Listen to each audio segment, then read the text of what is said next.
Good afternoon, everyone. Thanks for joining us on the news briefing for this Wednesday. It is still raining, and we are here to talk about storm information and kind of have an overview of what we've been experiencing here and then what we have to look forward to. We'd like to start with our Department of Emergency Management. We have our Director, Kelsey Scanlon, here to give us an overview of this incident.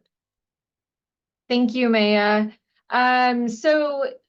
In anticipation of the storm that began on Saturday and leading into Sunday, the Monterey County Operational Area Emergency Operations Center activated Saturday morning to prepare for and conduct emergency protective measures in anticipation of the storm on Sunday. The county administrative officer proclaimed the existence of a local emergency on Sunday, and it was ratified by the Board of Supervisors yesterday on Tuesday. Yesterday evening, the county did request approval from the governor for CDAA, the California Disaster Assistance Act, and we did request the inclusion of the county in the state declaration. Throughout the event, the county has been working through the Emergency Operations Center to support our fire, law, and public works partners in their endeavors and to provide very necessary community resources and direct services for prolonged power outages. Most notably, we have been establishing community resource centers where individuals and families can go to access Wi-Fi and electrical outlets. We've really been focusing on how we can support the community make it through this storm. And we greatly appreciate our partners and their efforts as well to provide life-saving information and resources. And so with that, I'll be available for questions, but I will generally be on the line in case there's any additional support needed. Thank you very much, Kelsey. I thought we'd take this this information in chunks a little bit and then take some questions at a couple points so people, if they need to log off, they can. So Kelsey, you spoke about supporting law and fire. We have representatives from our emergency agencies with us, and they're going to talk a little bit about how they were mobilized, what was done in the community. We'd like to start with Chief Nunez from CalFIRE, who's very much an important part of our EOC. Good afternoon. This is George Nunez. I'm the unit chief of CalFIRE in San Benito, Monterey unit. We activated the level 2 and took an active role in the EOC. Thank you again for the invitation and the ability to assist all of our cooperators in the county because nobody did this alone. There were several other fire departments that upstaffed and staffed additional pieces of equipment. CalFIRE, we staffed up. We had a staffing pattern.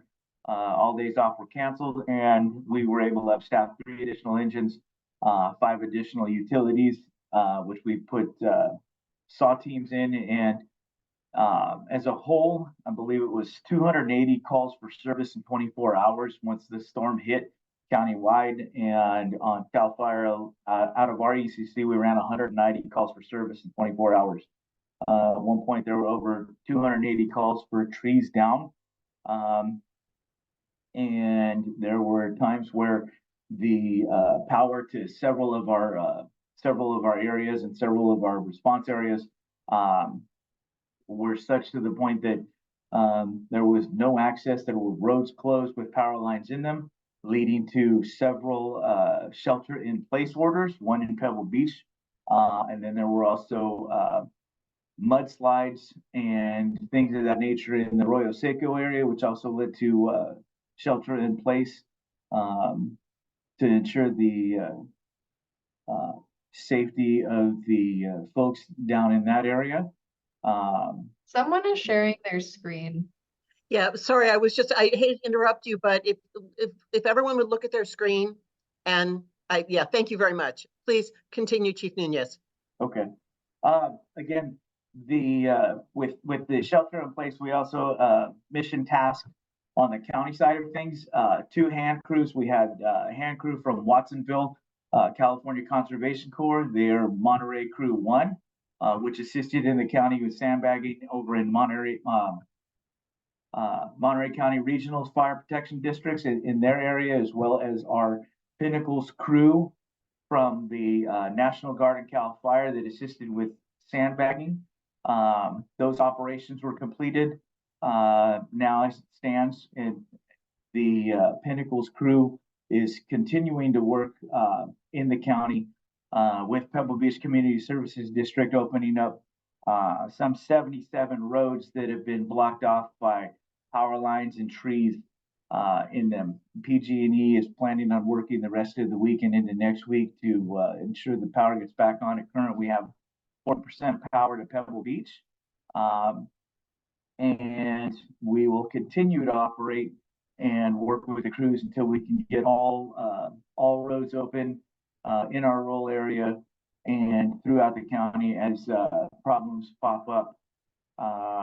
And again, I'd just like to thank all the cooperators, all the fire agencies, all the law enforcement agencies, the Department of Emergency Management, and everybody in Monterey County for the assistance, for the work. And we were able to come through this with no major injuries to report out and no fatalities. So again, thank you very much for the opportunity, and strong work to everybody on the call as we were able to get through this. And thank you for letting me be part of the team.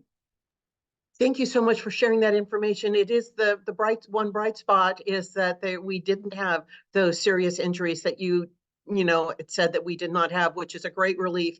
We also have Undersheriff Keith Boyd, who is here, who can talk about some of the actions within his department during the recent storm. Keith Boyd, Undersheriff, Monterey County Sheriff's Office. So the Sheriff's Office was working in collaboration with Department of Emergency Management in the days leading into this storm to stay apprised of concerns and weather patterns and things we might face during the storm. As the county activated the Emergency Operations Center, the Sheriff's Office activated with the Department of Emergency Management. We began mobilizing members of our SEAT and our SAR teams to support our operations in addition to our on-duty patrol staff. We flew several drone missions related to storm assessments on behalf of Public Works, and as well as for public safety issues for egress access points around the county. We we worked in collaboration with Department of Emergency Management and our partners in the fire services and throughout the county in the determination of evacuation warnings and evacuation orders that were issued during the storm period, as well as shelters in place to make decisions based on the best information known at that time in the interest of public safety, and then work to reduce as we were able to. We're still currently supporting the county Department of Emergency Management as well as our regional partners as needed, and available for questions at the end of this briefing. Thank you very much, Undersheriff. And you talked about the collaboration with fire. We're very pleased to have Dave Sargenti from Monterey County Regional Fire here also to talk about the work that they were doing. Good afternoon, David Sargenti, Fire Chief of the Monterey County Regional Fire District. And I appreciate the opportunity to be part of this meeting today and answer any questions.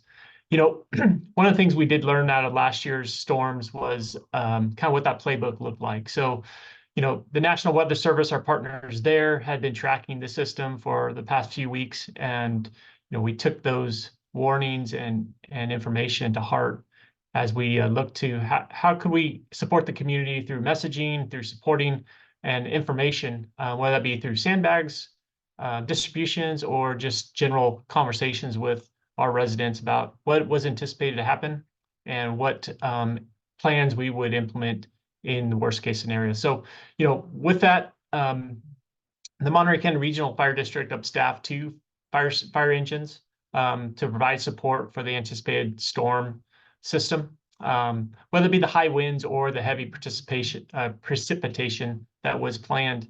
We also upstaffed 2 additional chief officers and a support person to help manage some of the operational challenges that we were anticipating. As was previously mentioned, we had plenty of calls, whether the calls for service, whether those be trees down and to provide access back to properties or to allow people egress out of their properties, as well as wires down through the trees falling down. A lot of precipitation, obviously, and which swelled some of the rivers and caused some concerns. So we did have to support the evacuation of some residents, or provided with them with some recommendations on evacuations. In addition, just general support as these systems come through, people are concerned, and we want to make sure we have positive public contacts with those folks and provide them with information, or at least resources that they can utilize to help them get through the storm. Here for any questions, and I can go into further details on our actual responses if required. Thank you. Thank you so much. And then this would be a good time to pause. If there are questions for our Department of Emergency Management Director, or any of our law enforcement and fire who are sharing information, this would be a great time to ask them. You can ask them in person, or you can put them in chat. Are there any questions for our public safety at this point? I am not seeing any. If any questions do come in, I will certainly forward them to you, or we can pick them up towards the end of the briefing. But we're going to move on to public roads and infrastructure. The storm has had a definite impact on that here in the county. We're very pleased to have Randy Ishii with our Department of Public Works, Facilities, and Parks to talk about what is happening there. Thank you, and good afternoon, everyone. As May introduced me, I am Randy Ishii, Director of Public Works, Facilities, and Parks.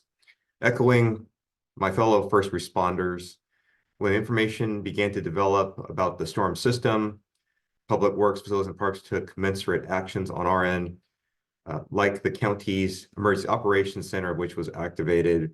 Public Works activated the Public Works Department Operations Center to assist and facilitate the communication of requests for service, calls for service, all throughout the late evenings and into the early morning hours, in addition to the regular daytime hours. Through the course of the Saturday evening, through the course of Sunday, due to the high winds and rain, we received multiple calls for mudslides, landslides, downed trees and power lines, and incidental flooding of the low-lying areas. Through the course of Sunday, we received approximately 100 different calls for service, many of which were due to downed trees blocking the roadways or trees and power lines, as well as mudslides. Some of the slides were able to be addressed fairly rapidly on that course of that Sunday, such as on Laurellis Grade, where a mudslide and some trees came down on Laurellis Grade, causing the need for some traffic control. In addition, other locations needed to be closed while our tree contractors and our road crews and other supplemental contractors addressed the trees that which we could handle. And in other cases, we facilitated Pacific Gas and Electric's crews by providing road closures of those roads in the best interest of public safety at that time. Through the course of Sunday, we also found that there were some increased damages that occurred, not just in our area, but in other areas. And since the scope of this emergency began to increase in its size, there were calls for mutual aid that came out. And so Public Works provided mutual aid to a couple of different agencies, one of which was referenced was a sandbag operation, and another operation for the city of Greenfield, whereby the city of Greenfield's storm system was overwhelmed and part of their sewer system began to become compromised. So in spite of all the calls of which our engineering crews and our road crews received, Public Works still pulled off of what we were doing to provide mutual aid to the city of Greenfield and have addressed their urgent need, if not emergency, that was occurring in the city of Greenfield. While that was occurring, we did get a call for, and as the sheriff's drone team found for us, a slide had occurred on Arroyo Seco Road, approximately west of the intersection of Arroyo Seco Road and Carmel Valley Road. That slide did cover both lanes of travel and made it impassable through the course of Sunday. However, first thing Monday, our contractor, Granite Rock, working under one of our project managers, Victor Gutierrez, oversaw the clearing of that road. And by end of day Monday, the slide that made all of Arroyo Seco Road impassable was cleared and was open now for residents, first responders, garbage service, and others who need to access the westerly portion of Arroyo Seco Road west of that intersection. And so now, since that point in time, that slide is clear. We continue to monitor that situation. While this was occurring, some of our other divisions needed to perform their own activities in their own sites, such as our Parks Division needed to clear up some trees. And in the best interest of facilitating PG&E's work activity to restore power services to everyone who was losing power in our region, Parks has made Laguna Seca available as a mobile command center site for PG&E to assist with their operation. In addition, we made Toro Park available as a material staging area for PG&E, again, in the best interest of facilitating and expediting the restoration service of all of our county's constituents. With these rising water levels, we have been keeping an eye on the river and the river needs across some of our low water crossing roads. At this juncture, the low water crossing roads of Murphy Road between Monterey County and Santa Cruz County, Elm Avenue east of the city of Greenfield across the Salinas River, and Davis Road just south of the city of Salinas, crossing the Salinas River, have all been closed due to the high river levels of either the Salinas River or the Pajaro River. At this time, the crews continue to perform damage assessments and debris removal, as well as patching of potholes on the roads as the weather allows through the course of these days and as weather permits. We're continuing those damage assessments, and we're already finding not only cases of having large amounts of debris that need to be removed, but we're also seeing there's damages to our roadways that we're now tabulating those damages and calling out our job order contractors as necessary. As we continue these damage assessments, we encourage the public to continue checking on the road conditions by checking the road closure information page that's being kept up to date by the county for county roads. Please refer to the other information sites for other roads, such as the state system.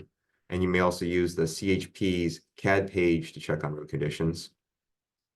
We also encourage the public that if you see something, please say something and call it into us by calling us at 831-755-4925 during normal working hours from 0800 to 1700, or call it in at 911, either after hours or on weekends.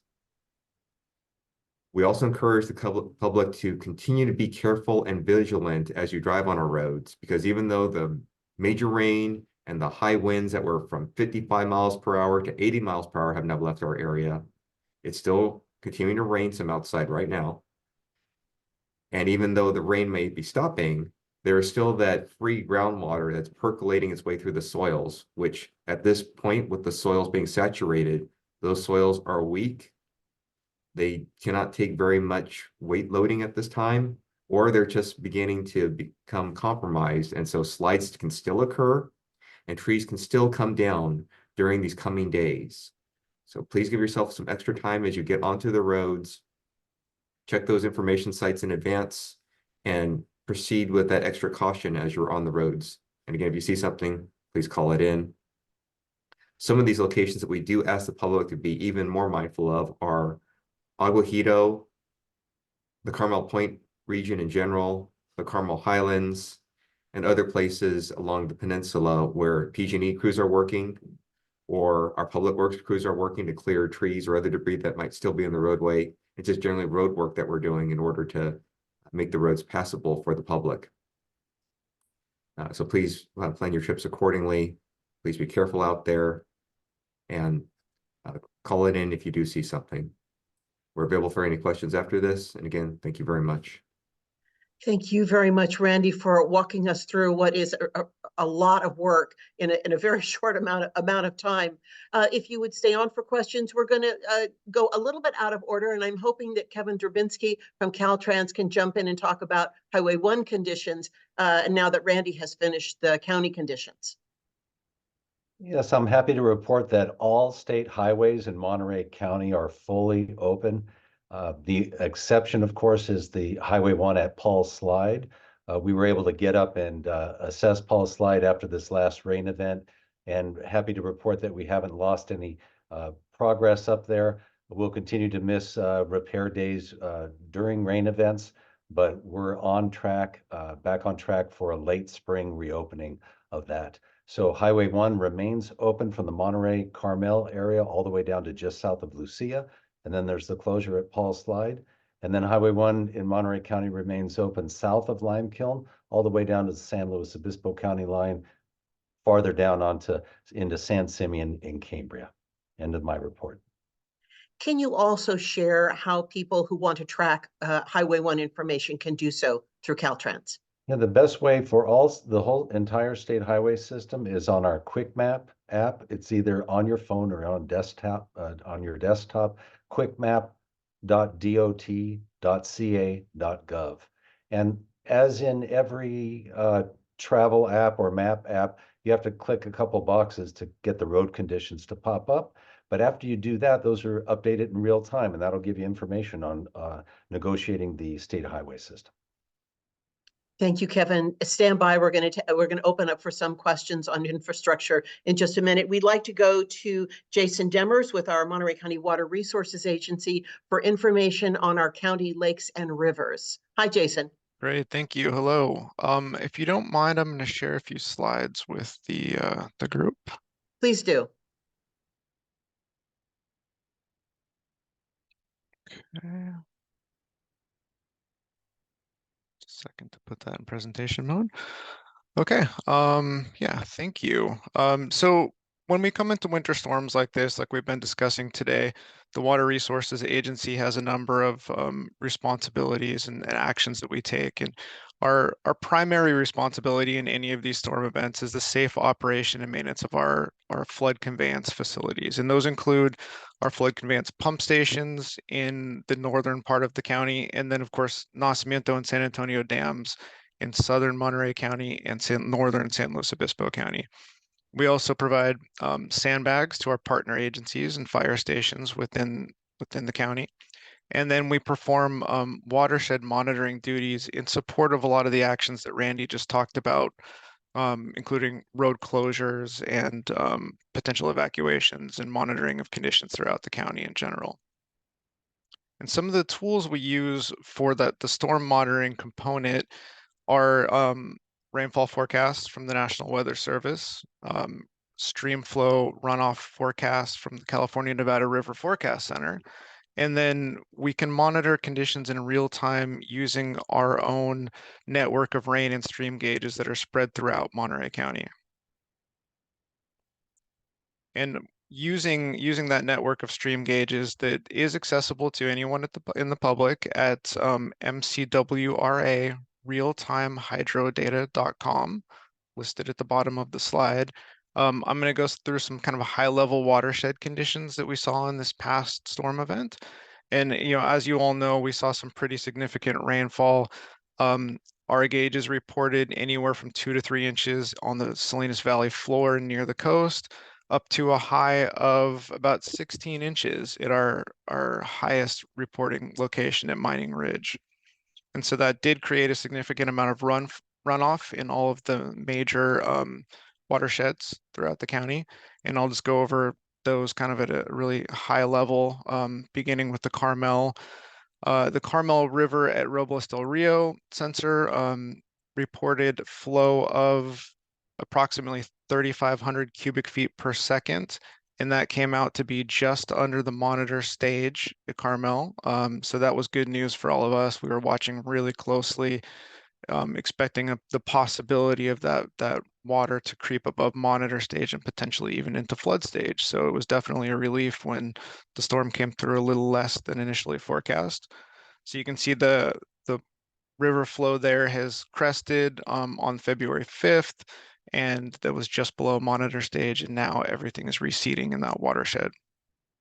Moving on to the Pajaro, similar conditions. The river crested at a flow of approximately 2,500 cubic feet per second, again, well below monitor stage, and things are continuing to decline. As we get into the Arroyo Seco, we saw some pretty significant flows in the Arroyo Seco with peaks of around 6,000 cubic feet per second. In 2 separate events on the 4th and early on the 5th. And now water levels in the Arroyo Seco continue to decline as well. Moving into the Salinas River, the upper portion of the Salinas River up near Bradley, we saw flows of somewhere in the range of 2,000 cubic feet per second. And then that came from the upper portion of the Salinas, and that continues to decline. And then we're just now seeing all these flows from further up in the watershed make their way downstream and pass through the Salinas River near Spreckles. And so flows down there have peaked at around 4,000 cubic feet per second, and they're beginning to decline as well. And I'll take a second here to note that these are all provisional values that came out of our real-time monitoring system. As the U.S. Geological Survey goes out and performs field measurements at all these locations, they may update their gauging stations and the flows that they report on the web. So this is all provisional data as we monitor things in real time. And of course, as we get down to our reservoirs, this was a beneficial event for our two reservoirs. San Antonio Reservoir saw an increase of about 12,000 acre feet in storage. That brings us from about 66% of capacity on February 1st up to about 69% of capacity today. And you can see that we're in the blue shaded area, very similar to where we topped off with San Antonio at the end of last winter. And definitely within our conservation pool. So we're not up in the flood pool. We're not in the range of considering flood control release actions at this time. For Nacimiento Reservoir, similarly a beneficial event as far as reservoir inflow goes. We saw about 39,000 acre feet of increased storage over the storm period since February 1st. And that brought us from about 62% of reservoir capacity up to 72%. And like San Antonio, we are within our conservation pool, or our kind of operational pool, and not forecast to go into the flood pool area in the next few days.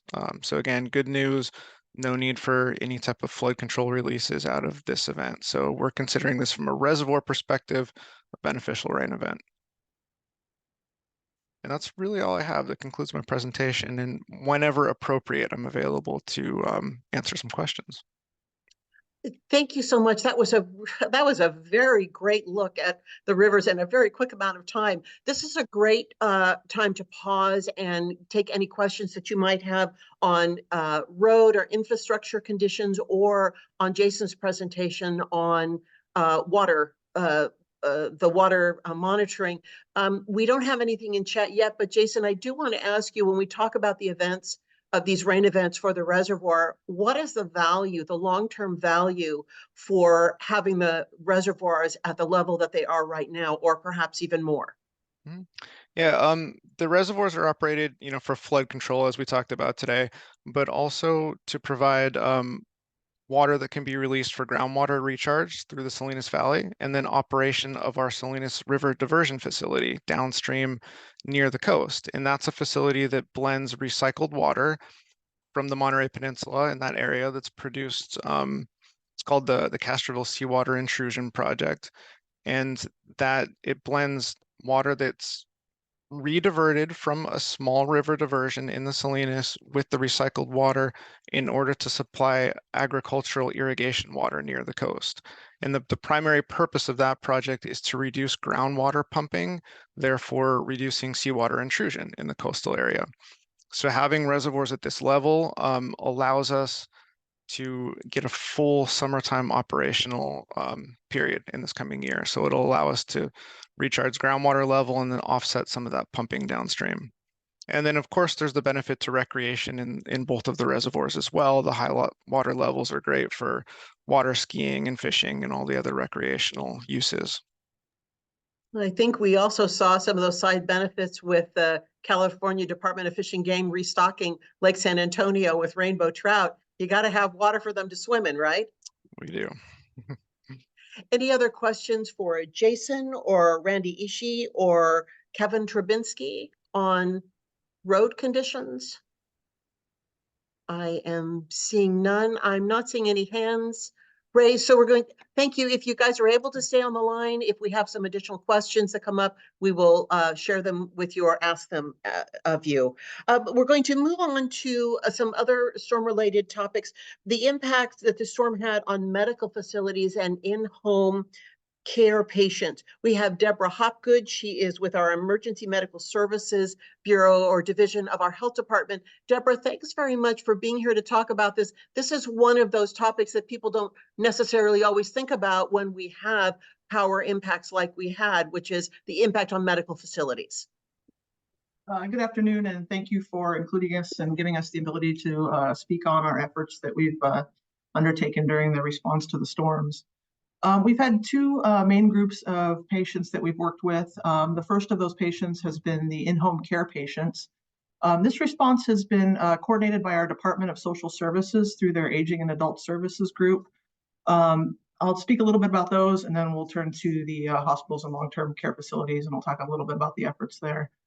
So with our in-home care patients, Aging and Adult Services staff reached out over the weekend to older adults and disabled clients that were impacted by the evacuation warnings orders and the shelter-in-place orders as well.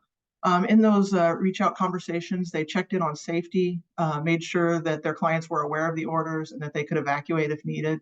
And then if any resources were needed, they were able to reach out and provide those as well.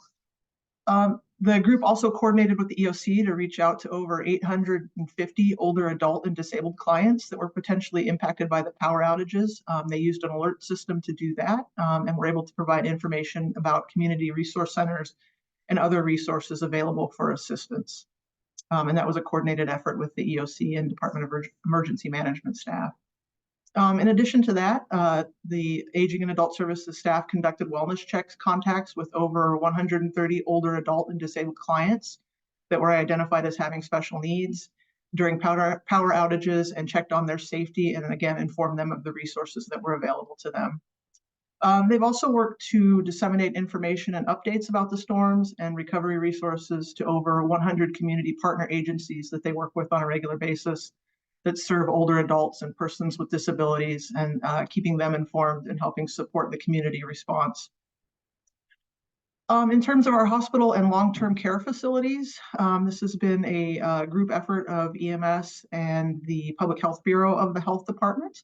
So at the initial onset when we were activated, we used our health alert network to reach out to hospitals and long-term care facilities throughout the county. We were able to provide them with a point of contact to assist with any needs. This is through our medical health operational coordinator role, who is also tied into regional and state resources should larger needs arise that we can't handle within the county.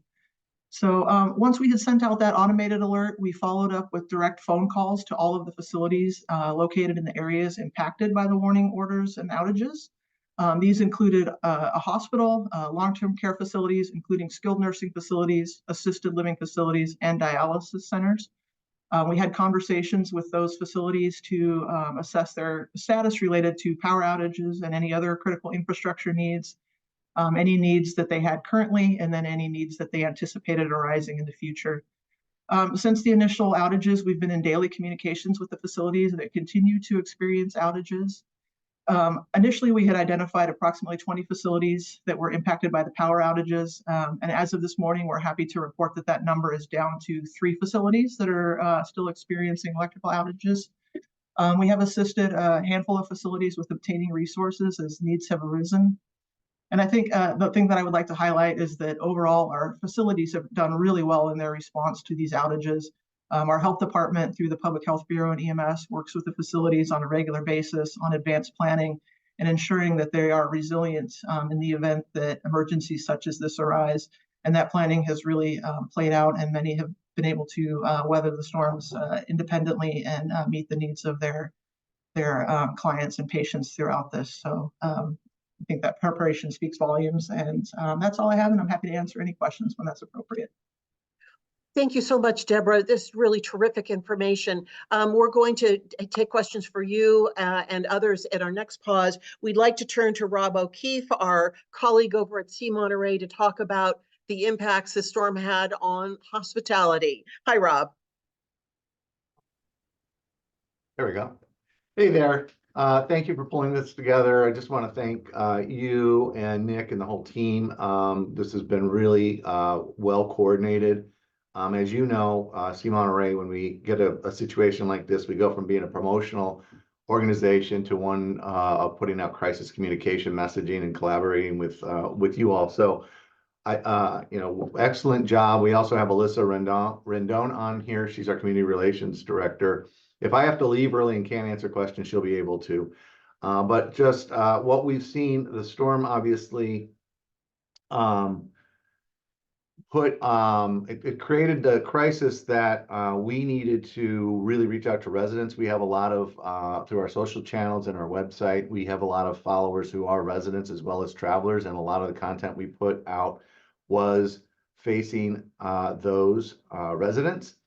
And I believe it's had some success.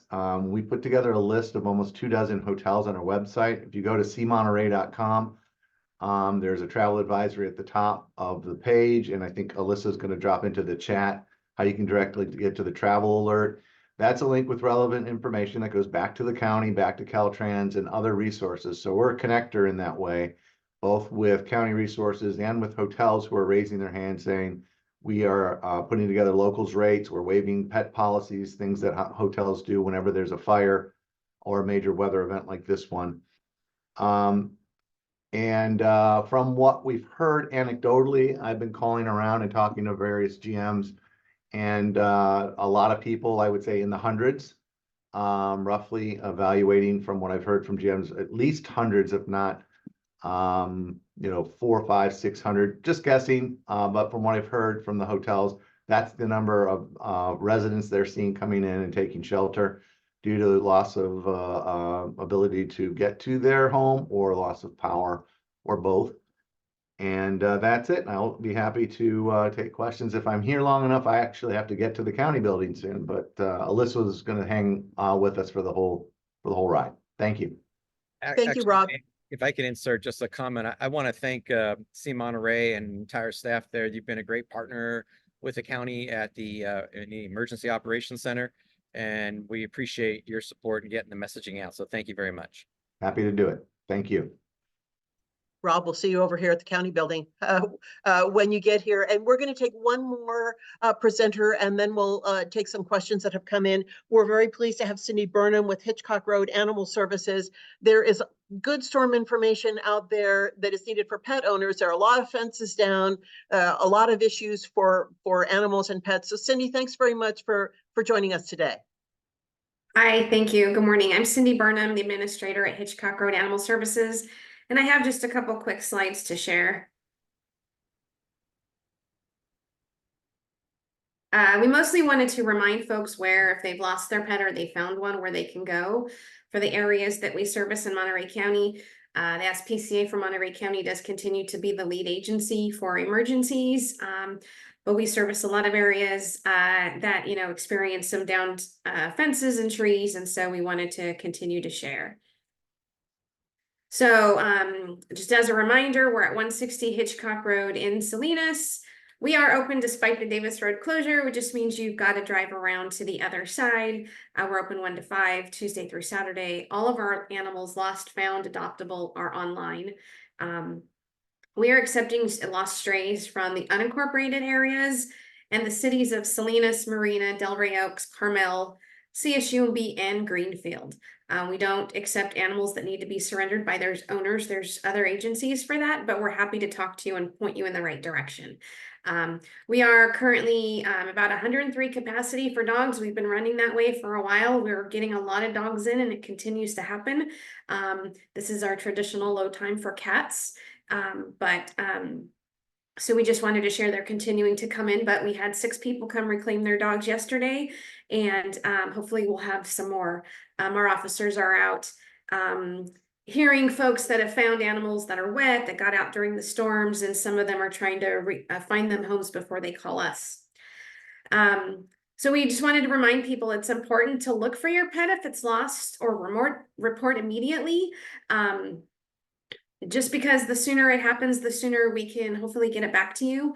We don't recommend to rehome a pet you find until you've made efforts to find its owner. Somebody may be looking for it, and so just finding one doesn't mean you can rehome it. Most people that find pets are required to report them minimally to their local animal shelters, because that's where people go to look for their pets. We do expect to see lost pets coming in through the entire week. It usually doesn't happen the day after because they're kind of out roaming and scared, and so we do tend to see things linger for about a week or so afterwards. Some reminders: if you have lost your pet, start searching immediately. Post on social media. Flyers, even though it's old school and it's printing out, they still work posting them in your neighborhood. Contact your microchip company, again, reporting to us. And continue to look. Don't give up. Scared pets, they get scared, and some of them will hang out under a bush for a day or two even. We do have a texting option where you can text the single word 831-LOST to the phone number on the screen, and you'll start getting tips and links to various shelters, which include our Santa Cruz colleagues and the SPCA, so that you can see what animals are going through their shelters as well. If you find a lost pet, again, text the single word 831-FOUND, and you can start getting tips and links to try to point you in the direction to find their homes. Ask your neighborhood, look for any tags. We do ask that people try to find the homes first, because sometimes it's just your neighbor's dog got out, and we do know accidents happen. They don't always need the shelter immediately. If those don't work and you can't hold on to the pet for a few days, then we are absolutely here. And you can call the 8856 Monday through Friday, or you can bring it into the shelter Tuesday through Saturday. Again, all of our animals are at hitchcockroadanimals.org. And there's my contact information, should anybody have any questions. Thank you. Thank you, Cindy, very much. I like the point about it may take a day or two. A lot of fences went down, a lot of homes were impacted. So great information so that people know where to start looking for missing pets. So now we're going to take a pause. And if you have questions for our last three speakers, Debra Hopgood, Rob O'Keefe, or Cindy Burnham, go ahead and you can put those questions in chat. I'm going to start with the questions that we already have in chat. And one of our questions was about the Salinas River. Jason, I know you gave a presentation on the hydrology reports on the Salinas River, but is there any other concern about the Salinas River? And it could be that people see some of the low river crossings are closed, and that gives them some anxiety. Yeah, as far as river flows go, everything in the Salinas River is on the recession limb. We've seen the peak flows come through the Salinas River near Spreckles at the downstream end, and they're continuing to flow on out to the ocean. There are no imminent threats in the Salinas regarding flooding related to the river. Now, that doesn't mean that today's rainfall, of course, could bring additional localized flooding concerns that are not related to river flows, and that's always an ongoing concern, especially in the low-lying areas, every time we get periods of even short duration intense rainfall. And I know we have crews out monitoring certain conditions in certain areas, and I know Randy's group in Public Works probably have crews out monitoring conditions in other areas right now, but no imminent concerns related to the main stem river flows right now. Thank you very much. And the next question is for Randy. I think this is regarding Bolsa Knolls. Is the county monitoring the Bolsa Knolls area? We confirm that the county is monitoring and keeping watch on the Bolsa Knolls area.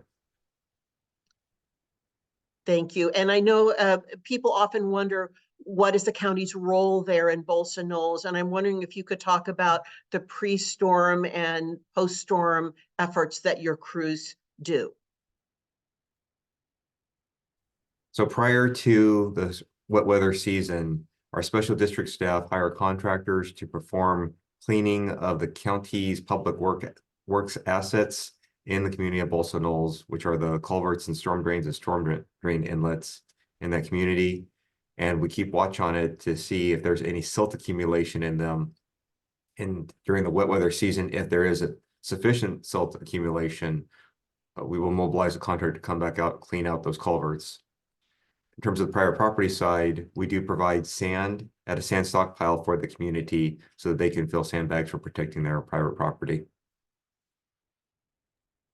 Thank you very much. Our next question is about coordination with Santa Cruz County, and I am not sure Kelsey Scanlon is still on the call, and I may have to refer this question to her. The question was, have we coordinated with Santa Cruz County to respond to storm impacts near the border of the two counties? We are in contact, constant contact with our partners over in Santa Cruz County, and we can get some additional information on more about that to you after the briefing. And unless, Nick, there's anything you'd like to add. Not just that I've been in contact with Santa Cruz County directly via phone and email, and we have offered assistance to Santa Cruz County should they need it. And we have not yet received, or my office has not received a request for assistance, but the offer stands for the County of Santa Cruz. Thank you. I hope that answers the question on that question. We do have a question about when power will be restored to those still without power. That is certainly a question that is better answered by PG&E, but I can give you numbers that we got from them this morning at 8 a.m. There were 136 outages with affecting 8,700 customers, and those would be in Carmel, Monterey, Pacific Grove, and Pebble Beach. Pacific Grove seems to have the most outages right now, but PG&E staff who were speaking with us this morning were very confident about their efforts today and that they were going to be able to make an impact on those people who were without power. And let's see if there are any other questions. I'm not seeing any other questions in chat. Is there anyone who's on the call that would like to simply ask a question that may not have been covered? And you're welcome to either raise your hand or shout it out. I am not seeing any. Thank you to all of those who participated today. And I'd like to let Nick Pasculi, our communications director, have the last word on this briefing today. Thanks, May. I appreciate that. And I appreciate everybody being here today. I am actually at Laguna Seca at the PG&E base camp. And there's a flurry of activity here. These folks are very dedicated to getting the power turned on. It has been raining quite a bit out here at Laguna Seca, so the rain is certainly not over. But I do want to thank especially all our interagency partners and the media in particular for keeping the public informed. You help us get information to the public that's timely, accurate, and transparent, and we appreciate that. So thank you all very much, and be safe out there. The weather's still coming. Thank you, Nick. And thanks to everyone for joining us on the briefing this week. Our next briefing is next week, and we'll see you then. Thank you. Thank you, everyone.